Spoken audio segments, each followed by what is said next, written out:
भगवान शंकर पर चढ़ा हुआ जल, शिवजी पर समर्पित किया हुआ जल, थोड़ा सा जल उसमें से बचा हुआ शिव मंदिर से लाया हुआ कुंडकेश्वर महादेव के नाम का जल पीपल के वृक्ष के नीचे चढ़ा देने पर किसी भी ग्रह, चाहे शनि बेकार चल रहा हो, चाहे राहु बेकार चल रहा हो, चाहे केतु बेकार चल रहा हो, चाहे बुध हो, चाहे बृहस्पति हो, कोई भी ग्रह, नवग्रह में से कोई भी ग्रह अगर आपका बेकार चल रहा है, अपने शिव मंदिर में गए, शंकर जी पे चढ़ा हुआ, शंकर जी पे जल समर्पित करा, उसी कलश में थोड़ा सा जल बचा लीजिए और वो जल अगर आपने पीपल के दे दिया है कुंडकेश्वर महादेव के नाम से, ग्रह अपने आप अनुकूल होने लगे। शनि महाराज का भी पांव टूट गया था, टूटा था कि नहीं टूटा था? जब अपनी माता संध्या को लात मारी थी, शनि महाराज ने लात मारी तो पांव टूट गया। शनि महाराज की आंख में आंसू, देवर्षि नारद के पास है, नारद जी मेरा पांव टूट गया, मैंने अपनी मां को लात मारी। नारद जी बोले तू तो द्रोषी है, तूने अपनी माता को लात क्यों मारी? कुछ करिए। कोई देवता नहीं अपनाया, तब भगवान नारद जी ने कहा शंकर जी के शिवलिंग की स्थापना कर, उसकी पूजन कर। जहां काशी विश्वनाथ के मंदिर आप लोग जाते हो, जिस विश्वनाथ का आप दर्शन करते हो, ये काशी का विश्वनाथ का प्राण प्रतिष्ठा शनि महाराज ने करी थी। शनि महाराज के हाथ का शिवलिंग है और शिवलिंग की स्थापना कर कर शनि महाराज ने भगवान शंकर से मांगा। शिवजी प्रकट हुए, मांगो शनि तुमको क्या चाहिए? शनि महाराज ने कहा मेरा पांव टूट गया, आप कृपा करिए। भगवान शंकर ने कहा शनि तूने मेरा भजन करा है, जा तेरा पांव तो जुड़ेगा पर पांव में थोड़ी लचकता तेरी बनी रहेगी। दुनिया के लोगों को शनि लगता है और शनि को शंकर लगता है। दुनिया के लोगों को शनि लगता है, शनि को शंकर। इसलिए आज भी नियम है कि काशी विश्वनाथ का नाम लेकर एक काजल की डिब्बी को लीजिए। अगर किसी को शनि लग गया हो, कोई प्रॉपर्टी का काम कर रहे हो, कोई व्यापार करते हो और व्यापार नहीं चल रहा, बहुत अड़चने आ रही है, कोई ना कोई परेशानी पे परेशानी आ रही है, एक काजल की डिब्बी लो, काजल की डिब्बी लो, काशी विश्वनाथ का नाम लो और 21 बार उतारो और उतार कर किसी पेड़ के नीचे तक खड्डा खोद कर उसको दबा दीजिए। आपका काम यूं सफलता की ओर बढ़ना चालू हो जाएगा। शनि की कुदृष्टि समाप्त, 7.5 ढैया समाप्त। तो शिव महापुराण की कथा बड़ा सुंदर बात कहती है कि जीवन में कितनी भी तकलीफ हो, कितना भी कष्ट हो, कितना भी दुख हो, जब हम एक बेलपत्र लेकर भगवान शिव को समर्पित करने के लिए जाते हैं और दिल से, हृदय से, भाव से जब एक बेलपत्र समर्पित करते हैं और एक लोटा जल अशोक सुंदरी पर चढ़ाने के बाद हम देवदिव्य महादेव को जब समर्पित करते हैं तो ये निश्चित है हमारे दुख, हमारी तकलीफ, हमारे कष्ट को मेरा शंभु काटता जरूर है, ये निश्चित था। तो शिव महापुराण की कथा बड़ा सुंदर बात कहती है कि आप लोग तो एक लोटा जल चढ़ाते हो, सारी समस्या का हल, जरा जम के बोलो, सारी समस्या का हल। आप लोग तो एक लोटा जल चढ़ाते हो तो उसका फल तो मिलेगा। भद्राई और उसकी धर्म पत्नी से कह दिया, भद्राई और उसकी धर्म पत्नी कीर्तिमालिनी से भगवान शंकर ने कहा मांग लो तुम्हें जो चाहिए। भद्राई और कीर्तिमालिनी ने हाथ जोड़कर वर मांगा, प्रभु आप ब्राह्मण का रूप रख कर आए थे, आज से आपका नाम द्विजेश्वर महादेव हो। प्रभु एक विनती और है, एक विनती और,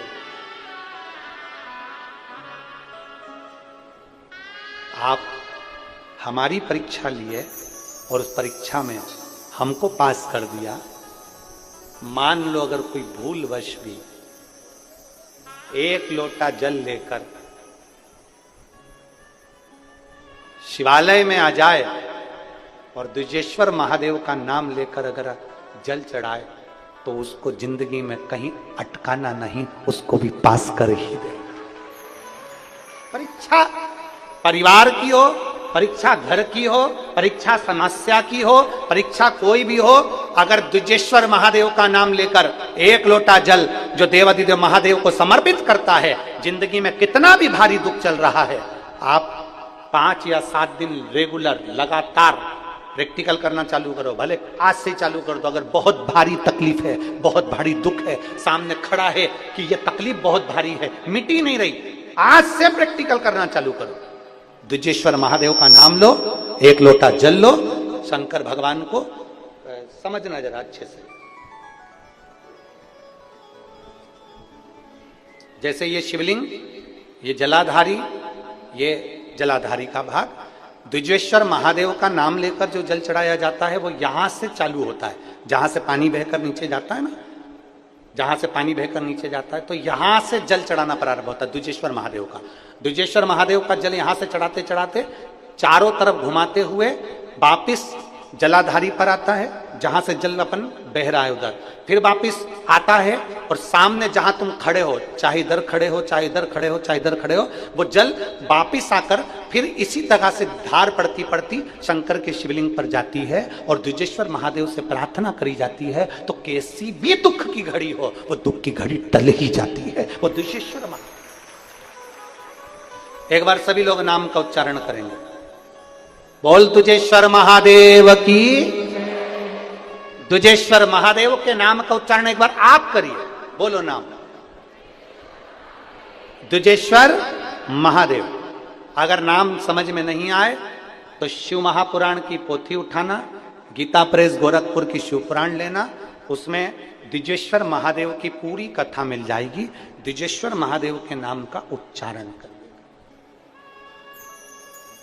भगवान शिव का एक अवतार द्विजेश्वर महादेव। द्विजेश्वर जिस समय दुख की घड़ी चल रही हो, तकलीफ की घड़ी चल रही हो, कष्ट की घड़ी चल रही हो, बहुत तकलीफ हो जीवन में चल रही हो, बहुत तकलीफ जब जिंदगी में चल रही हो, उस समय पर 2 बेलपत्र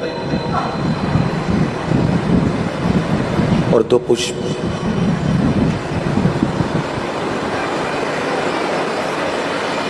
दो बेलपत्र और 2 पुष्प, एक पुष्प लाल लेना है, एक पुष्प लाल लेना है और एक पुष्प श्वेत लेना है।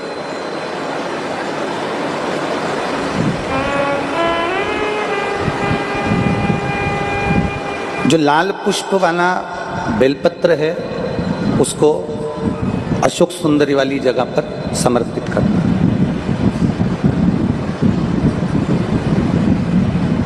और श्वेत पुष्प वाला जो बेलपत्र है, सफेद पुष्प वाला जो बेलपत्र है, उसको भगवान शंकर का जो शिवलिंग है, भगवान शिव का जो शिवलिंग है उस पर समर्पित करना।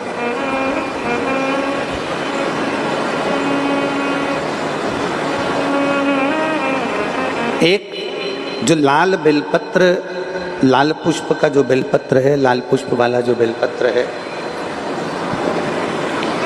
लाल पुष्प का जो बेलपत्र है वो बेलपत्र अशोक सुंदरी वाली जगह पर, और श्वेत पुष्प का जो बेलपत्र है वो सफेद पुष्प वाला बेलपत्र भगवान शंकर के शिवलिंग पर समर्पित करो।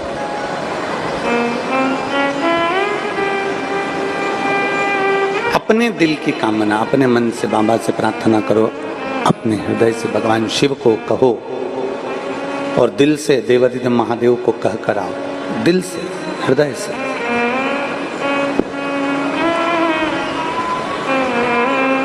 जब दिल से बाबा देवादिदेव महादेव से कहोगे, हृदय से भगवान शंकर से प्रार्थना करोगे तो देवादिदेव महादेव सुनेंगे जरूर। शिव महापुराण की कथा कहती है कि विषम परिस्थिति में,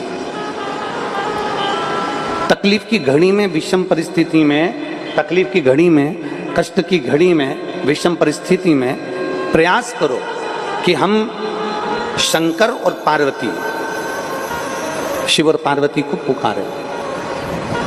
विषम परिस्थिति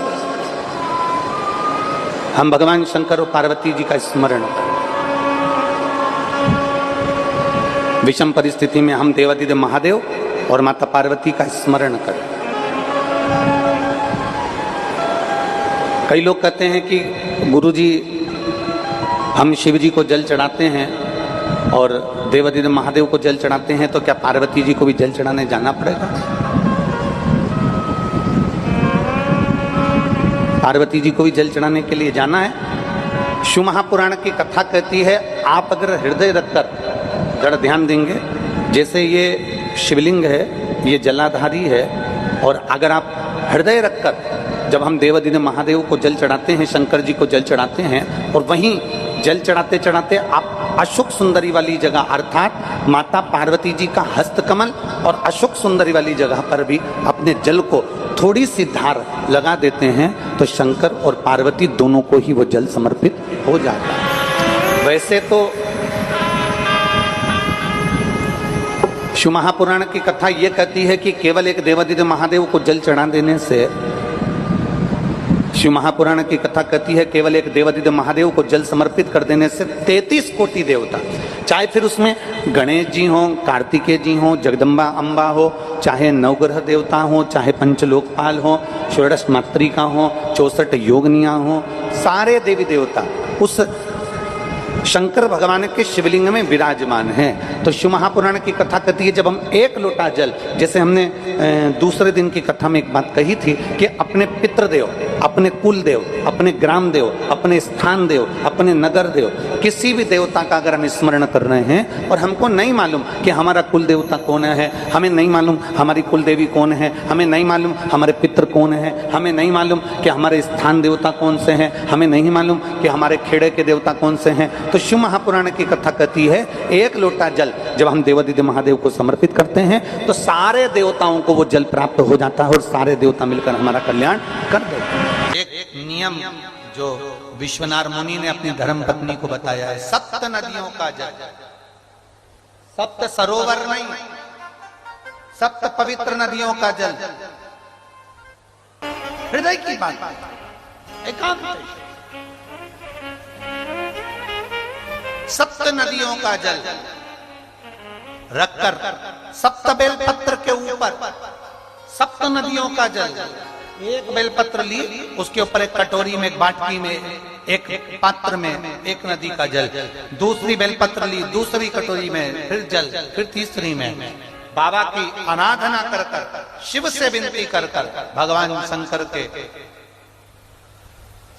नामों का 108 नामों का जाप कर कर, श्री शिवाय नमस्तुभ्यम कर कर एक कटोरा जहां से पानी बहकर नीचे आता है वहां लगा लीजिए और एक बेलपत्री को उठाकर शिव जी के शिवलिंग पर समर्पित करिए। समर्पित करते समय डंडी का मुख अशोक सुंदरी की ओर हो। अशोक सुंदरी का जगह मालूम है सबको? सबको मालूम है ना? अशोक सुंदरी की ओर मुख, अशोक सुंदरी फिर समझ गड़बड़ ना करिए।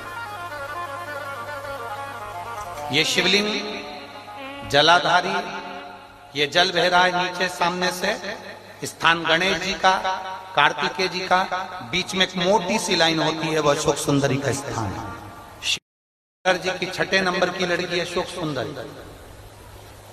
जब हम प्रयोग करेंगे एकांतेश्वर महादेव का, ये बेलपत्र जो हमने समर्पित करी है, डंडी का मुख अशोक सुंदरी की ओर हो, डंडी का मुख।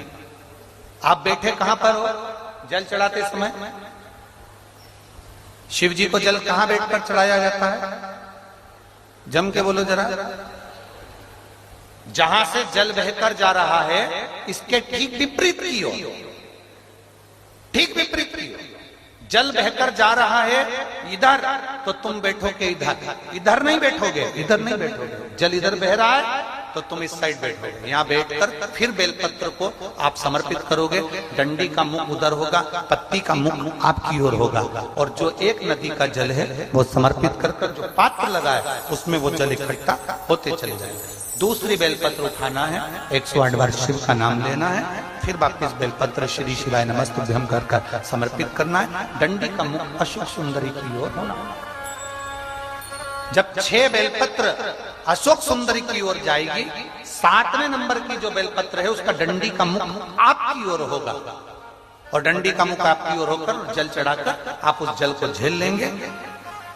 जहां नंदी बैठे हैं, नंदी का जो पांव जिस जगह पर उठाओ, अगर इस पांव उठाओ तो ईश्वर, ये पांव उठाओ तो ईश्वर। नंदी का पांव जहां उठा रहता है वहीं पर बैठकर पति पत्नी दोनों उस जल को आचमन कर लेंगे, दोनों उस जल को पूरा पी जाएंगे और बाबा से झोली पसार कर प्रार्थना करेंगे कि हमें संतान का सुख देना, मेरा देव अधिदेव महादेव प्रदान करें। एकांतेश्वर महादेव का स्मरण करिए। एकांतेश्वर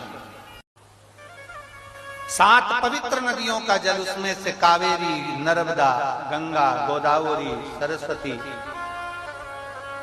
जितनी ये 7 नदियों की पवित्रता है, मंदाकिनी, नर्मदा, गंगा आदि, यमुना, 7 नदियों का जल एकत्रित कर और 7 नदियों के जल से किसी भी महादेव के मंदिर में एकांतेश्वर महादेव का नाम ले।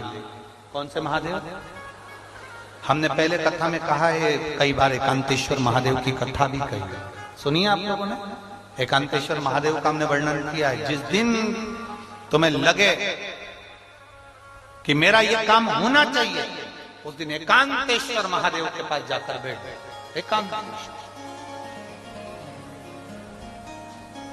एकांतेश्वर महादेव मतलब बाहर मिलेंगे। ये लोग कहते हैं कि यहाँ नर्मदेश्वर महादेव है, कल हम गए थे दर्शन करने के लिए। इनका कहना है कि ये नर्मदेश्वर महादेव है, पर हमारा जो स्पर्श मात्र से हम जो समझते हैं, हमने ये जाना है कि ये जो धरा है, ये जो भूमि है तारा बाबा की जो कुटिया है, ये शहर से दूर होना चाहिए। अर्थात पहले यहाँ शहर नहीं थी, ये एकांत में थे। एकांत में थी तो यहाँ जो तारा बाबा आराधना करते थे शंकर की, वो शंकर साधारण नहीं होगा, वो एकांतेश्वर महादेव ही कहलाया। एकांत, एकदम एकांत। इनका कहना है नर्मदेश्वर है, वो नर्मदा का शिवलिंग है। शिवलिंग कहीं का भी हो सकता है, पर उसकी एकांतता देखी जाती है, एकदम मौन स्थिर साथ बैठे, जहां केवल शिव के सिवा कुछ भी नहीं, शंकर के सिवा कुछ। जो आया वो गुफा के चक्कर में घुस गया, जिसको शंकर से मिलना था वो डायरेक्ट पहुंच गया, उसे गुफा से मतलब ही नहीं रहा, उसे तो एकांतेश्वर से मतलब था। पहुंचा, बैठा, जल चढ़ाया, स्पर्श किया और चल बाबा से अपने दिल की। 3 स्थान शंकर के शिवलिंग में, 3 स्थान ऐसे हैं जहां का स्पर्श कर लेना चाहिए और अपने मन की कामना बाबा से कह देना चाहिए। तो कहते हैं वो नारी को जिंदगी में कभी दुख नहीं झेलना पड़ता है। 3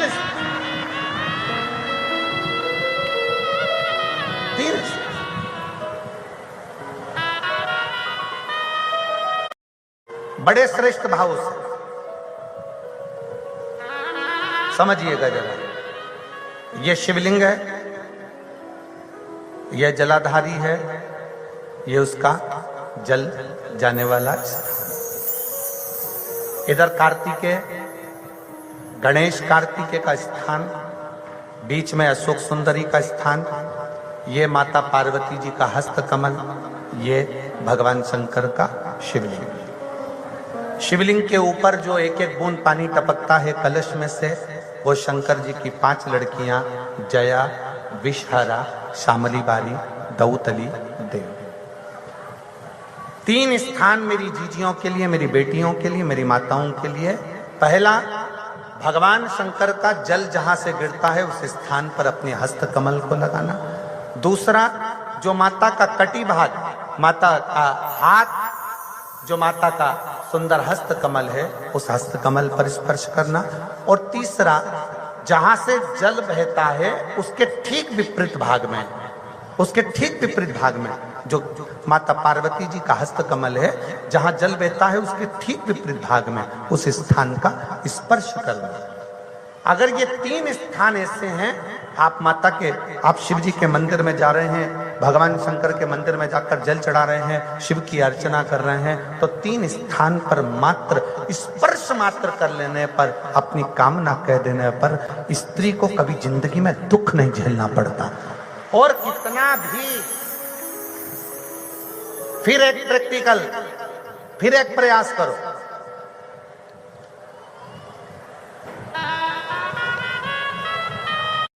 पहले तो मेरे जितने जीजा बैठे हैं, जितने मेरे पुरुष बैठे हैं, जितने मेरे जीजा उन बैठे हैं, उनसे निवेदन है, अपने आप में दृढ़ बनाओ कि मैं, हाँ, हम संकल्प नहीं दिलाएंगे, संकल्प दिलाने से कुछ नहीं होता, फालतू की बात है। हम दिला भी देंगे, तुम वापिस पहुंच गए तो ऐसा फालतू का माथा पच्ची हम करते रहे। आप अपने मन से दृढ़ बनाओ कि मैं अपने बच्चों के लिए, अपनी पत्नी, अपने बेटों और अपने माँ बाप की इज्जत के लिए और अपने घर के बेटों को, मुझे डॉक्टर बनाना है, इंजीनियर बनाना है, मुझे मेरे बेटे को कलेक्टर बनाना है, अपने बच्चों की जिंदगी बनाने के लिए आज से मैं मदिरा नहीं पीऊंगा, मैं दारू नहीं पीऊंगा, मैं नशा नहीं करूंगा। अपने घर के बच्चों को, अपने घर के एक संकल्प अपने भीतर आप स्वयं लीजिए। हम नहीं दिलाएंगे, हम ये फालतू काम, क्योंकि हमें मालूम है हम संकल्प दिला देंगे, तुम नहीं छोड़े तो बद्दुआ हमें लगे, का मतलब फालतू।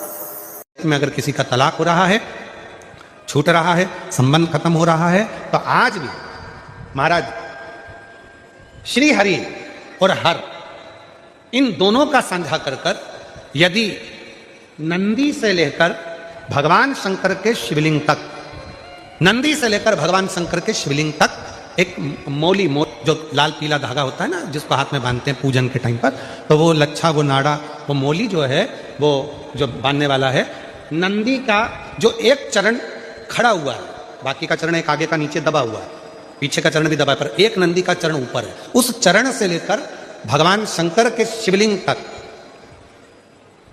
एक सूत्र को बांधा जाए और उस सूत्र को 7 जगह पर बेलपत्र रखकर उठा लिया जाए, और उठाने के बाद में किसी भी बेलपत्र के वृक्ष के नीचे वो 7 बेलपत्र समर्पित कर वो धागा लेकर 7 परिक्रमा अगर बेलपत्र की करी जाए और जिससे संबंध टूट रहा है उसी से वापिस प्रेम बढ़ाया जाए, तो वो स्मरण कर अगर 7 परिक्रमा उस धागे के साथ में कर हाथ में अगर बांधा जाए, तो कितना भी दम लगा ले कोई व्यक्ति तलाक हो ही नहीं सकता। स्नेह बढ़ेगा ही, प्रेम बढ़ेगा ही, वो टूट नहीं सकता, उसको तोड़ा नहीं जा सकता।